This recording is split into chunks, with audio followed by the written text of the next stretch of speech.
This is Supernatural Selection on DeviantBehaviorRadio.com, hosted by Kevin the Bastard.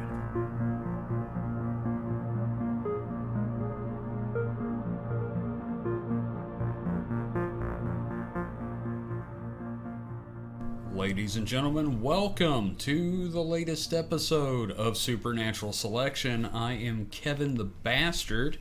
With me again is Mike the Skeptic. How you doing today, Mike? Fine, although I'm questioning the pose the cat was just making. Oh, yeah? It's like some weird yoga thing. I've never seen a cat do that before. I think it's aliens.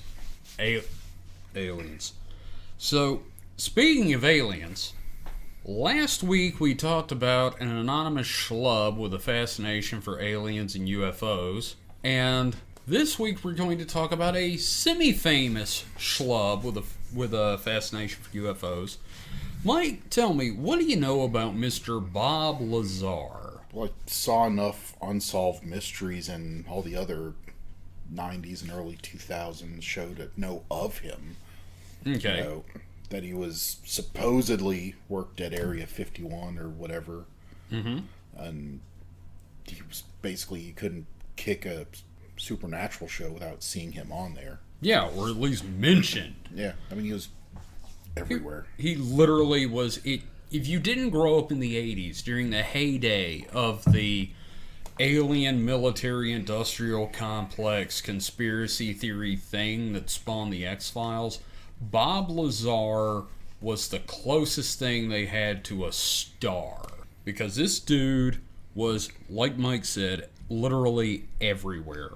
Kind of like how the big hair dude is today, but, you know.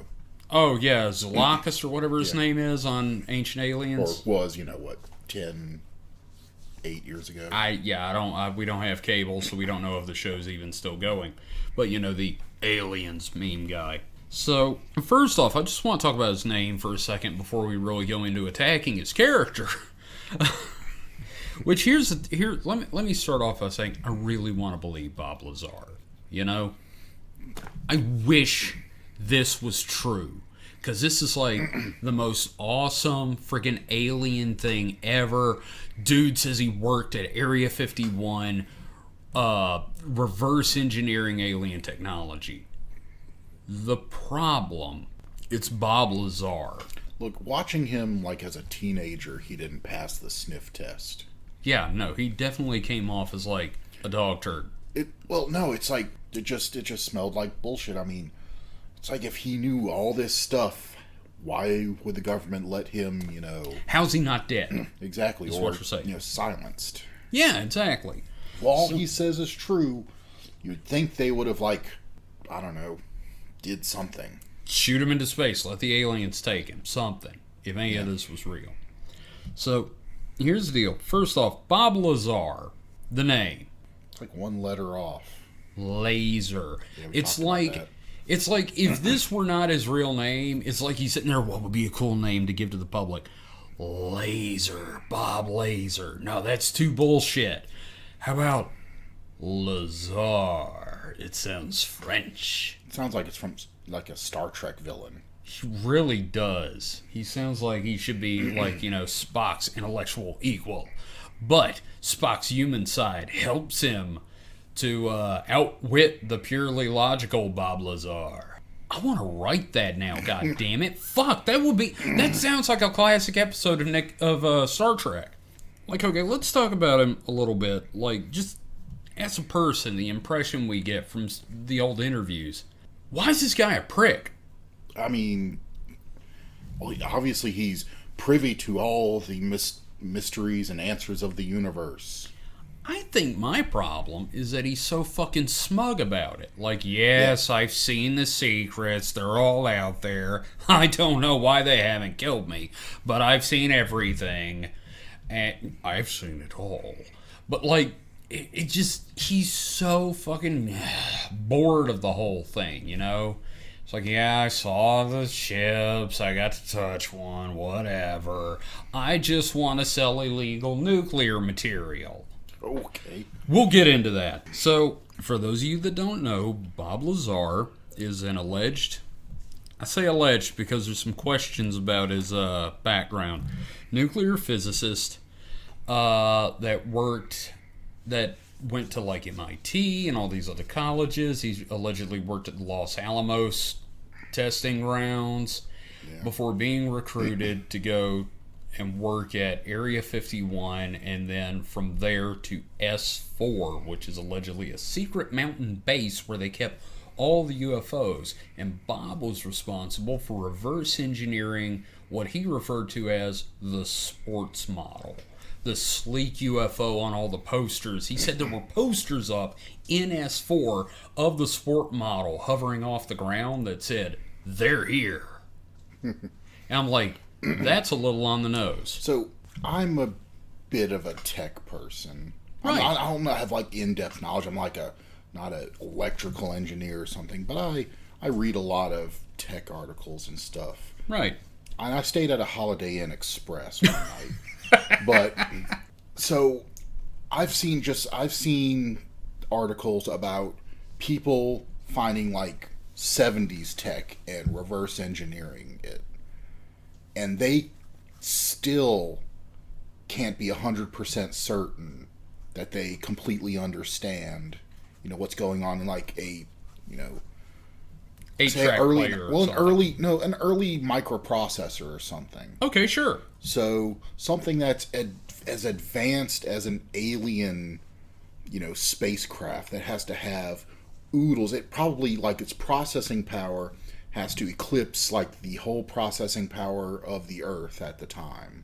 Trying to decipher the intricacies of that is like, even if it's real, it's this Herculean task that I don't think any one person could wrap their brain around, let alone. Well, he's on a team, but yeah, but I totally get that. It's just, especially when it's our technology trying to reverse engineer, it's a Herculean task, let alone something that's so well in advance of us and made by a species that may, think differently than us. Yeah, completely different set of logic. Yeah. Like if you were to reverse engineer human, technology, for a fact that, it's going to be binary based. Mm-hmm. Ones and zeros. It's probably going to run on a base 10 or base 8, something along those lines, yeah. So, who knows? Who knows what the aliens would use? Yeah. They could use, trinary logic, which, has 3 states. Yeah, like 0, 1, and 2. Yeah. Yeah. That's fair. Well, let me tell you some stuff about the sport model from the little bit Bob explained in his early interviews with Mr. George Knapp, which is a subject we're gonna get into because that motherfucker got his bread and butter off of this. This is how he got his name in the UFO field. The ship, the sport model, runs on a gravity drive. Yeah. Powered by element 115, which, when exposed to radiation, generates massive amounts of anti-gravity. Okay, the home viewer can't tell that I'm just sitting here blinking and rubbing my nose bridge because... Seriously looks like he has a massive headache now. Because an element of that high... I'm assuming that's a periodic table number, 115. Yes. Right? Yeah, it's actually mosconium. So something that high wouldn't need to be exposed to radiation. It would just be radiating the fuck out of everything. Element 115 has a half-life of 0.65 seconds. So that means it's highly radioactive. Yeah, no, this is like, sit near it and you've got a second penis, maybe. But you have to expose it to more radiation to generate the anti-gravity waves. And then the propulsion system is in no way physically connected to the navigation system. Think about that for a minute. Or any of the other systems. All of them, I guess it was Wi-Fi? I don't know. I don't really understand how any of that stuff works. Sure. There are instances where you don't want a physical link between, elements. I could kind of see that. Okay. Yeah. But you still have to have something sending power, and the power system is not connected to the propulsion system, which... Well, that... I mean, I know we're working on ways to, like, beam energy. Well, I mean... Wirelessly? So his description says that it basically runs on whatever creates the radiation for the... I have no idea that was not mentioned in the interview. But the gravity part. Well, let me explain. The gravity drive. What they're saying, from the little bit I've been able to gather from people trying to explain it to each other that believe, is that it creates gravity in front of it that pulls the ship forward like it's falling at ever-increasing speeds. Yeah. It also causes the ship to wobble like it's dangling from a string. And is that its main form of interstellar propulsion? Yes. Well, then that is still limited to relativistic speeds. Isn't it, though? Because he does not mention any form of, like, Albuquerque drive style space warping. There's no space warping. There's no wormholes. There's none of that stuff. So that's the science of how the sport model works. And Mike's doing air quotes because the, quote, science. But again, Element 115, big key part to the story because he has said on multiple occasions that when he left his job at Area 51 and for some reason they didn't shoot him in the fucking head, he stole some 115. But it was only 115 for like a second. Well, that's the thing. He says, it lasts for ages, and it's really powerful, super dense, heavy element. I'm like, no. Wait, but no, that's not how half-lives work. No, it isn't. During the production of a recent documentary, which if you have Did Netflix... you say how much he took? A little bit. Just a itty-bitty bit. Say 500 grams. You keep Sure. talking. Okay, so there's a documentary on Netflix that I highly recommend you check out that will give you a good idea of Bob Lazar. It's by a fellow, can't remember his name, but he has invented his own form of jiu-jitsu called quantum jiu-jitsu. So that tells you everything you know about our film. You need to know about our filmmaker. Anyway, during the production of this documentary, his business, which sells radioactive material to the common man via a website, was there's a link on the side with a picture of Einstein, says, want uranium? Click here. Well, it's not illegal to sell. I mean, I can go on Amazon and buy it, but... Okay, but... there is, like, standards you have to... Yeah. He probably was violating those, shipping standards. He handles highly dangerous material and sends it through the U.S. mail. His business during the production of this documentary was raided by the FBI, which him and the filmmaker say, well, this is obviously part of a long-standing deal where they've been monitoring him, and this is a raid to get back the Element 115. You go and look at the documents, and it turns out that someone bought a chemical from him about 7 years ago, killed his wife with it. And they raided to get his computers to get files on this dude to prove that that's where, So, Bob is not implicated in the murder. And the fact that they raided it means he just basically ignored subpoenas. Yeah, exactly. I mean, he's probably been subpoenaed multiple times, and he ignored it. Which, that's a thing. Yeah. So, but again, not implicated. Yeah. I'm sure he was saying some crap about my customer's privacy, blah, blah, blah. So what'd you say the half-life of that stuff was? It's like 0.65 seconds. Less than a second. Okay, wow, that's really quick. We can continue. So, let's talk a little bit about his education, shall we? Because that's like part of the mystique is... And this is interesting. This is like actually legit interesting. This isn't like, oh, what a load of crap like we've been talking about.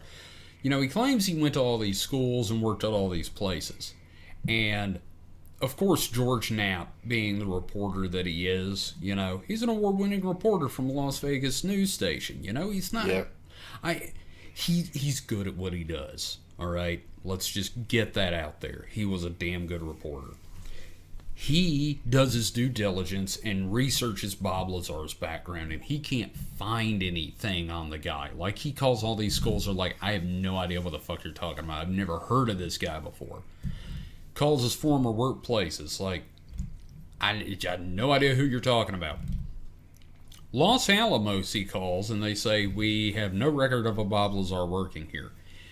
But he gets a hold of a phone directory from the time Bob says he worked at Los Alamos, Mike. Yeah.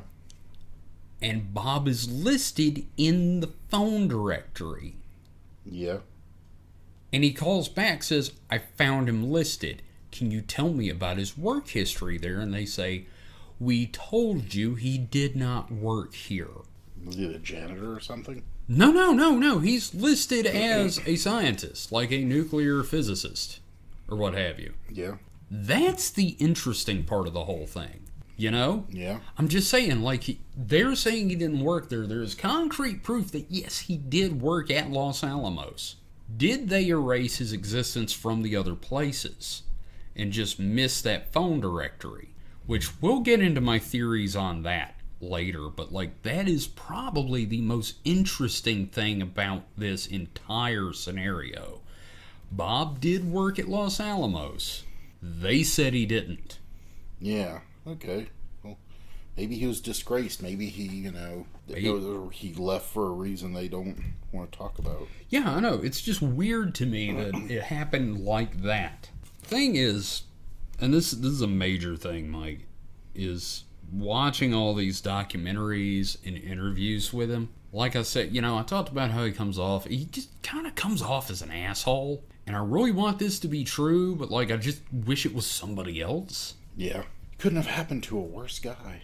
Seriously. Oh, and by the way, the half-life of Mosconium, well, the however much, let's say he took like 500 grams, half a kilogram of it, it would have decayed in like less than 5 seconds. Like it would have turned into, the next element. All of it would have decayed by. Yeah. And that's, emitting horrible amounts of radiation. Oh, yeah, This is something that's more radioactive than uranium or plutonium. Maybe it gave him like... or even americium. Maybe he gave him brain worms, and that's why he hasn't updated his glasses in like 40 years. Because, like, if you see him today... Those BCGs, man. BGCs? BCGs. BCGs? Birth control glasses. Oh, right. The military. Yeah, no. No, they're not like black frame. They're like the big ones that like drop down. Like, but they're still like grandma's glasses. Pretty much any ugly glasses are BCGs. Yeah. Well, he's apparently got a wife, but like, how? How much did he pay for her from Russia? Oh, how? I come cook for you. That's how another do you say thing. cucumber? That's another angle. If he was legit, Russia would have like black. What's the term when they just grab you out of nowhere and like stick you in a hole and pump you for secrets? And like a black. I don't know what the term bag? is. Black bag, probably. Where they put the black bag over your head. Maybe. Probably. They would have had snatched him so fast off the streets. Well, yeah, no, they totally would have. That's the other thing, is like, what does he gain from this? Well, actually, you know what? You remember, like, during the week when we were talking about this, we were trying to figure out what's he gained from this. All right. He says that he came forward with this information because this is, like, the most important thing to ever happen in human history, having alien spacecraft. Which, if it were true, yeah, it is. So, if he is telling the truth, either they're just keeping that shit under the tightest wraps possible because we've not seen hide nor hair of this, even in, I mean, fuck, even, all the, stealth crap has come to light. And all that was tested at Area 51. Yeah. Yeah. I mean, pretty much everything, that at the time had been, in Area 51 has pretty much come to light. Yeah. And there's something to be said about, we saw some of the most, serious crap going on. It wasn't a world war. No, but I mean, like, even in the 80s, there was still the, what if they nuke us? Yeah. We were still living in the aftermath of the Cold War right up till Glasnost and the fall of the Berlin Wall. I mean, you think they would have used some of this by now if it was, something we had in our back pocket. Oh, God, yeah, no. I mean, like, hell, do you think 9/11 would have happened? Or do you think we would have, They might have let it happen. Oh, I'm just kidding. we're not even getting into that. I don't even want to talk about conspiracy theories that You don't have want to talk real about jet world. fuel and steel beams? I really want to keep this to, Excuse me. like, the impossible Oh, yeah. impossible, not the possible impossible. Point is, big if true, right? Here's the thing, though. All right, everybody's interested at the time in Area 51 anyway, because that's where the SR-71 Blackbird was, it's where the stealth bomber was, it's where all the Skunk Works shit is going on, and they were working on the Star Wars program out there at the time. So, what's a good way to make the public think, oh, well, that's just full of shit? Let's say, hypothetically, you pick out this guy, you recruit him. Not terribly likable, he's an alright guy, but you recruit him to work on some stuff. So you take him out in the middle of the fucking desert and you give him a PDF. I'm sorry, this is the 80s. You give him just a printed out document with all this shit about UFOs, right? Yeah. And then you take him through a hangar with what looks like a UFO. And you tell him specifically, this is something that he said happened. We got to take you through the hangar to get to such and such. You were to look straight ahead and not look at any of the crafts you see in this hangar. Thereby ensuring that he only gets a peripheral view, right? Yeah, but he's still going to be like, what the hell's over there? Oh my God, it's a UFO! They got it through my butt! They didn't really want him to see that. They would have put a bag over his head. Exactly. So they walk him through this garage full of fucking UFOs to go to the boss's office. And then The boss couldn't have just come to him if it was that. Exactly. You see what I'm saying here? Yeah. So, and the thing is, I'm not saying that Bob Ross is a Lazar. Bob Ross. Oh my God. Oh my God. What a Freudian slip that was. Wow. Fuck me. I'd rather be talking about Bob Ross right now. But I'm not saying Bob Lazar is a... Bob Lazar. Bob Lazar is... I'm not saying Bob Lazar is a knowing disinformation agent. And the other thing is, after they show him these UFOs, and, they may have looked at his psychological profile going, well, this motherfucker's a whistleblower. Yeah. So he goes to the media and tells them, and then like, okay, here's the best part. We delete all of his credentials and just make him look like a nut. But leave just enough doubt to where people think maybe. They set him up as a different disinformation agent, thinking there are aliens and spacecraft and all this stuff, and then let him run out in the world to do his thing. That's all well and good except for one problem. What's that problem, Mike? The U.S. government's too incompetent to do that. God damn it, Mike! We couldn't cover up the Iran-Contra affair. We couldn't keep that under wraps, and that was just some, boring-ass gun smuggling. Then what is the deal? What's he get? Because here's the thing. Did he have a book deal left? From that? No. After his initial flurry of interviews, he went underground, dude. He was the he used the. He didn't make any money. His whole source of income get his name. Get his name out there for his radioactive substance company. Possible, but. Yeah, but the thing is, nowhere on the website does it mention Bob Lazar, and nowhere on the website does it mention UFO nutcase Bob Lazar. Well, then he's just a attention-seeking nut job. Why you gotta make this easy, Mike? That's what I do. Well, let's talk about George Knapp for a minute, because he has just as much to do with this as Bob himself. All right, so George Knapp. Here's the fun thing. When he first gets out to Las Vegas, George Knapp starts off as a cab driver, which you gotta talk to people when you're a cab driver, so that makes sense. He ends up getting a job as an intern at the local PBS station. like your local public yeah. broadcasting station. Does really well. And he's so personable, they're like, hey, why don't you do some reporting? You know? We'll up you to that. And he does so well, he gets a job at one of the local big three. I hate to say this, I don't remember which one. Now, I need to explain that boys and girls, way back when, we had 3 TV stations and public broadcasting. There was ABC, CBS, and NBC. Before Fox. And it was before Fox. And sometimes you had local Turners. Yeah, okay, there's TBS and what have you. But anyway, the point is, he was working for one of the big 3 because they had news coverage. Yeah. And he became very good at what he did. He covered a lot of, he did a lot of investigative journalism. He won awards. He has won Peabody Awards for his investigative journalism, you know? Mm-hmm. He's not, as we come to call some of these people, a nutter, you know? At least he didn't start that way. No, he covered the mob, corruption in Las Vegas, really important stuff. But he did have an interest in UFOs, which, no harm in that. I obviously haven't, and look at me, I'm parlaying it into this. And you're wearing a UFO shirt. I am, in fact, wearing an alien abduction shirt. I got the one that I could wear out in public that doesn't say, get in, loser, we're doing butt stuff. You could wear that out in public all the time. Yeah, but I couldn't wear it to work. Debatable. Nick thanked me for not getting that one. Which, hi Nick, if you're out there listening right now. Knapp is a credible news reporter. That's the point I'm trying to get across. Then this Lazar thing happens.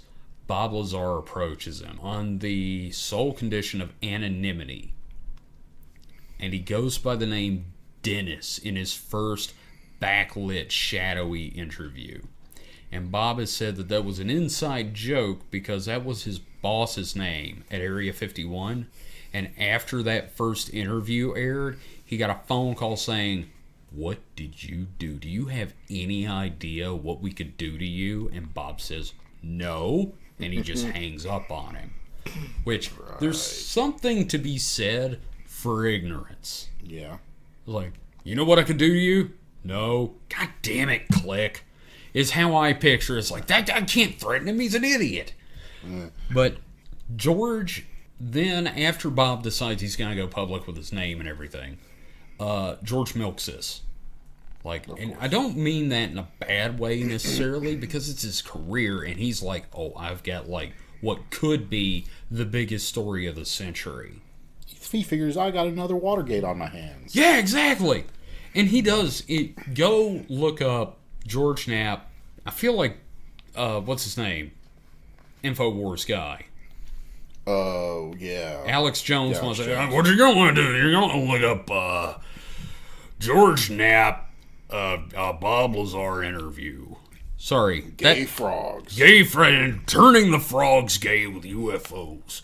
So, anyway, Bob goes on to continue working in the paranormal because he's so good at it. He broke the Skinwalker Ranch story. If you've never heard of that, I highly recommend you look it up. It's really interesting. We're going to talk about that one day. We are, because I think I know where that story came from. And I really don't know the specifics. Oh, it's insane. I probably will remember once you start telling me. Oh my God, Mike. It's UFOs, Bigfoot, wolfmen, giant wolves, orbs, cattle mutilations, exploding greasy dogs. Okay, Mike's acting like he's trying to leave. And I think I may have just hyped everyone up for that episode. That's going to be chumming the waters there. I need to get, we're going to need 3 hosts for that one to cover all this shit. So, anyway, George has moved on into the world of the paranormal whole hog. I don't know if he still is, but for a long while he was hosting Sunday nights every other Sunday on Coast to Coast AM. The reputable clearinghouse for all things paranormal. If you need colloidal silver or tactical flashlights, then by God, Coast to Coast is going to sell them to you. About some MREs. Oh, yeah, no, totally. MREs, all that fun stuff. Fish vitamins. drugs, fish, antibiotics. drugs, antibiotics. Yes. Hell yeah. So and I can't hate George about it. He's made a career out of this, and he went into this earnestly. He's easy to explain. He's a journalist that wants to make a career. He wanted to, make his name, make his career, and it dovetailed into his interest in UFOs. So it's just when you have two crazies that kind of dovetail together. Yeah, I wouldn't really call George crazy. I'd just call him jumping in with both feet into one of his interests and making money at it. Well, have you seen his house? He's got like a freaking indoor pool, dude. I call him a crazy. I call anybody that wholeheartedly believes it crazy because they're not you, Ginger. But sorry, we've got a cat with us. But because they're just obviously not looking at it critically. Mm-hmm. Yeah, I agree. I tried to do some research into his family, and I'm going to give him a lot of credit. He has kept his family, Bob Lazar's family, very much under the radar. So he's obviously like, I don't want my family involved in this. I don't want to ruin their lives. Because as I said last week, this shit will ruin your life. So he's kept his wife and children out of it. But it's I'm not going to lie. The interviews are really interesting. So you brought up something earlier, and when you were talking about the government and Area 51 and Skunk Works and all that, is that another problem with his story is the government really doesn't do much for itself. No, it's like all contractors. Oh yeah, like the government doesn't build anything. No, it's all like Lockheed Martin and all these other we do companies. Some fundamental research, but outside of that's what the Los Alamos National Labs is for. I mean, it's a pure research thing. Which is where he was. Yeah. Anytime Los Alamos comes up with something that needs to be built, contractors, no matter how top secret it is, there's this whole industry of top secret contracting. That's why, the Skunk Works is Skunk Works, which I used the term earlier, but the Skunk Works is actually a Lockheed Martin thing. Yeah, it's just their... It's their highly secretive, government-centric development program. They're lately, they started out as basically just the Blackbird projects and stuff like that, but lately they've become their own research segment within Lockheed Martin. Like they published some stuff, a couple of years ago about a fusion reactor design from Skunk Works. So there's all kinds of stuff, but knowing a few people that have gone through the top secret, or at least not even top secret, but gone through security clearances for the government as contractors. I keep forgetting some people. Put it to you this way: it is so rigorous, especially nowadays, that they look at your credit, and if you owe too much money, you can't get certain clearances because they feel it can be used as leverage against you. Or you'd steal something. Well, you just become a higher risk for selling secrets. Sure. Okay. Yeah. No, I totally get that. Like if you're way upside down on your house, you're in danger of losing your house. You're not going to get that shit. Some operative from a foreign operator comes up to you and says, "Hey, we'll give you $100,000 if you steal these plans." Yeah, why don't you be like, "Oh, okay, fine. Otherwise, I'm losing my house. Yeah, my kids will hate me." Totally makes sense. So the security clearances are no joke. Yeah. So here's the thing about Lazar that I really want to stress is he has really tried to leave this behind since the Knapp interviews. Yeah. He left the UFO world, but, the UFO world wouldn't leave him. Like, he is still people still bring him up. He's recently come out of the woodwork, like he did a Joe Rogan interview with the maker of his documentary. And when the documentary, when you drop bombs like that, you can't expect to just walk away. Well, the funny thing is he did for 20, 30 years, he did walk away. And the question but they never, is... but like you said, nobody stopped talking about him. He dropped a massive bomb. So, I guess the question is, seriously, since he's never written a book, he's never had a book deal, he didn't even want to do the documentary at first. Until the dude that made the documentary, who was like a self-proclaimed disciple of George Knapp. Yeah. And Bob and George were friends. You know, they became friends. But he hasn't talked to George in decades. Mm-hmm. And that's how the dude got his in, was he was like, George, I'm a friend of George's. I just want to tell your story. And he said, yeah, fine. It'll shut you up and maybe get everybody fucking done for a while. Let's do it. What is he getting out of it, Mike? Because it's not even attention at this point, because he doesn't want the attention. So being kind of reductive and logical like I can be about these things. So it seems like he did work at Los Alamos. Yes. Maybe he had like a mental break there. And maybe he was in a higher security clearance section. Mm-hmm.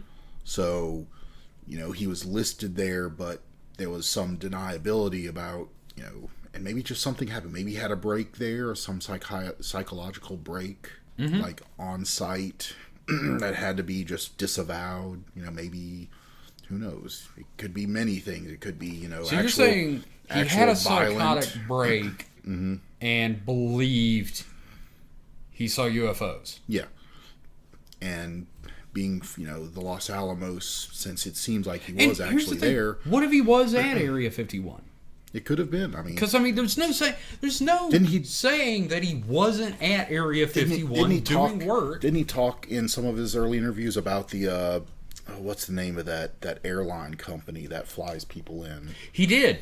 Jane Air. Yeah, he talked about Jane Air. He talked about landing at Area 51 and then being bussed out to S4 in buses that either had no windows or blacked out windows. So he probably did work at Area 51. Yeah. But he probably something happened to where they had okay, you're done.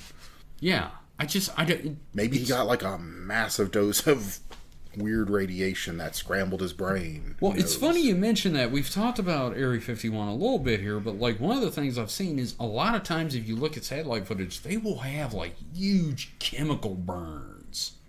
I don't mean people. I mean they will have big ass pits full of chemical containers. Yeah. And burn them. What if you got a big lung full of crazy gas? Yeah. And maybe that's what it was.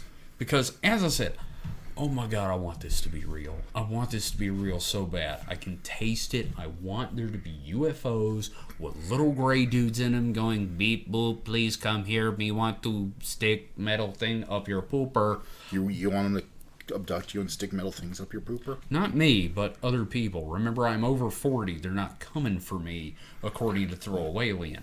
What if they change and they want to study the older population? Hell yeah, man, milk my prostate. I don't give a fuck. Excuse me. This is like talking to a 90-year-old man. You start laughing and you cough. Yeah. But my point is, I want this to be true. God damn it, I just wish it wasn't him. And here's the other thing. I waffle on Bob Lazar sometimes, Yeah.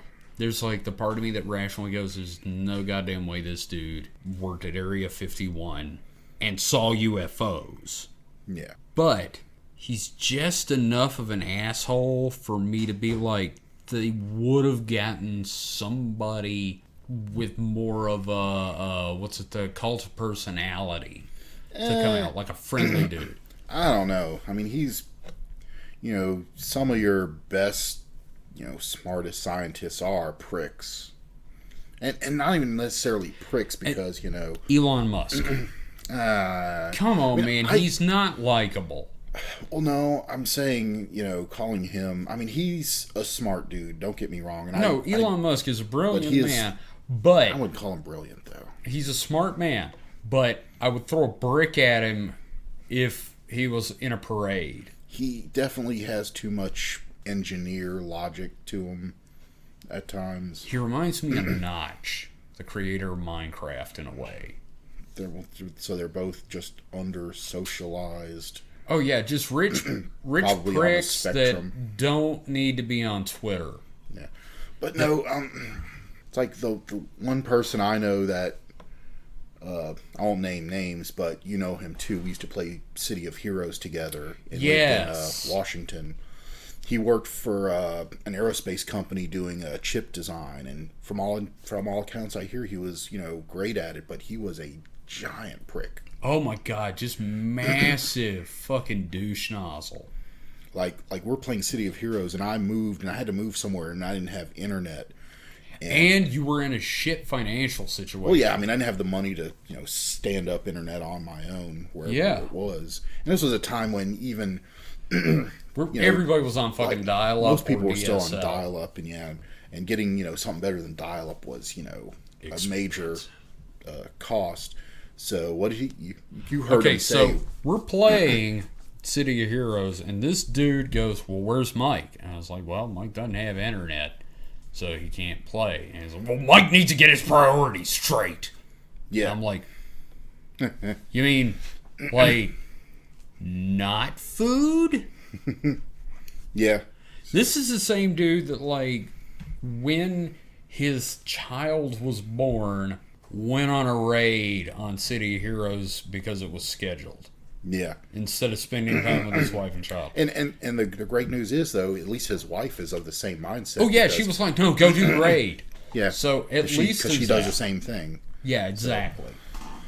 So I can see that kind of, smart but prick mindset. I'm not saying it's a good thing. I mean, it's definitely comes down to poor socializing. It comes paired sometimes. Yeah. More often than not, I would say. Yeah. Or maybe just as often as not. Yeah. And it never really is truly ego so much as it's just poor social skills. Again, possibly on the spectrum. Yeah. Watching stuff about Bob Lazar, I could see him being on the spectrum, because what's he doing now? He's selling fucking uranium. What'd he do? What'd he do when he got done being a fucking professional physicist for the government? Fucking sells uranium and shit. And poison. Without a thought for the social ramifications of it. Without any thought of wrongdoing from the purchasers. Did he see Back to the Future? Did he not think Libyans were going to buy it? He seems like the kind of guy that would sell a bomb made out of pinball machine parts. No, he seems like the kind of person that would sell nuclear material to Libyans without thinking about the ramifications. You're right. He really does. At least Doc Brown was like, "Yeah, I'm going to milk these Libyan bastards for what they've got." And here's the other thing. Here's like a final question for the episode. Mm-hmm. Does he really want to leave it all behind? Would he have let himself be dragged back in? I think, I don't know. I mean, I'd have to see the stuff, because I haven't seen the documentary. I have kept you intentionally blind on this so that you would have an outsider's viewpoint. But I do highly recommend, Mike, check out the documentary Bob Lazar on Netflix. Just check it out a little bit, see what the dude's about, see the raid stuff. I mean, my thoughts, just from what I've basically heard, and we've pretty much gone over everything I've ever heard about the guy. Seems like maybe he realized partway through that it might not have happened the way he thinks it did, and so he just kind of clammed up about it. I had not thought of that. And he's like, maybe that wasn't. Maybe that was just the shrooms I did that night. I don't think it was a shrooms I know, thing. But you know I think what I mean. Maybe it was like maybe I shouldn't have worked 3 shifts in a row while listening to the Grateful Dead. And being exposed to high doses of ionizing radiation. Just shit tons of radiation. Like, maybe he's got a dick on his back. Maybe they open him up and he's just full of tumors. Just fucking chock full of tumors. Like fucking meatballs and spaghetti. I mean, that's just kind of what it sounds like. I mean, you think if he truly believed that, he would have been beating that drum. And if the government had gotten to him, if it had been a government thing, like they shut him up, he would have stayed shut up then. He would have disappeared. Yeah. He would have been in the witness protection program, living somewhere in fucking Wyoming, raising emus. As Steve Johnson. No, Dick Radar. Oh my God, that's fucking brilliant. Dick Radar may be the best thing I've heard tonight. But yeah, I mean, you're right, because the thing is about the UFO phenomenon, obviously, just from you knowing me, once this shit literally touches you in any way, you're got. You never leave it behind. How long have we known each other? Too long. I've been into this since way before I met you. And I'm still into it. And I'm still screaming about the aliens. Even though I'm more rational now than I ever was before. But I still want to believe. You know? Yeah. Because goddammit, I've seen some shit. I've seen some shit that I can't explain. And I've got my own theories now about it. I don't really believe in the concept of nuts and bolts UFOs. Yeah. I firmly believe that a higher dimensional plane overlapping ours and causing some bizarre Looney Tunes-esque environment is actually way more probable than breaking the light speed barrier. Hate to break it to you. Look, let's not get into that now, okay? That's for another day. And you're never going to dissuade me, all right? God damn it, Mike. Look, this is just shit. Like, if I have to explain the stuff that I'm reading about, this is what I use to explain it, okay? I would just use that I don't have enough information to explain it to explain it. Well, here's the thing. Here's the thing I've noticed about people in UFOs. Let me rephrase that. Into UFOs. People in UFOs are little gray dudes, but people into UFOs, we grasp for an explanation. Like, we gotta have something minus all evidence.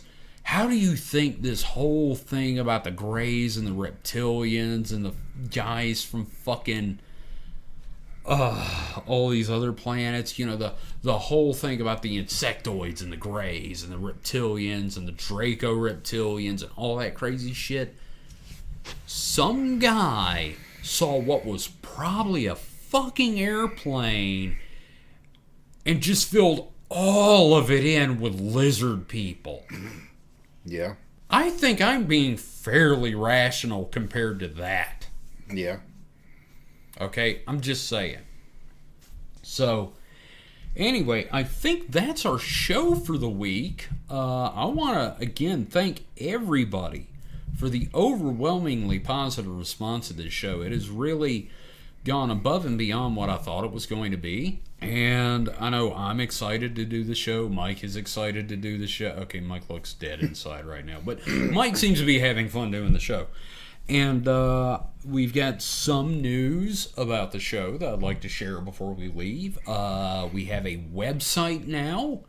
You can go to supernaturalselectionpod.com and you can find links to where you can subscribe on Spotify, iTunes. You can find it on podcasts.com. You can donate, which would be fantastic. You know, I'm not going to turn down money. We don't have a lot of costs at the moment, but we would love to upgrade equipment to something that is not just Audacity running on my computer with a Yeti. Yeah. You know? We also are now on social media. You can find us on Twitter. Our handle is it's SupernatPod. At SupernatPod. Supernatural Light Pod, got it. Yeah, no, Supernatural Tide Pod. No, Supernat Pod. And you can find us, just look for Supernatural Selection and podcasts on Facebook. We have a Facebook page. I'm not too concerned about the Facebook page because Facebook, but it is a tool. Everybody and their mother is literally on Facebook, so if you're so inclined, please stop by and like us on Facebook.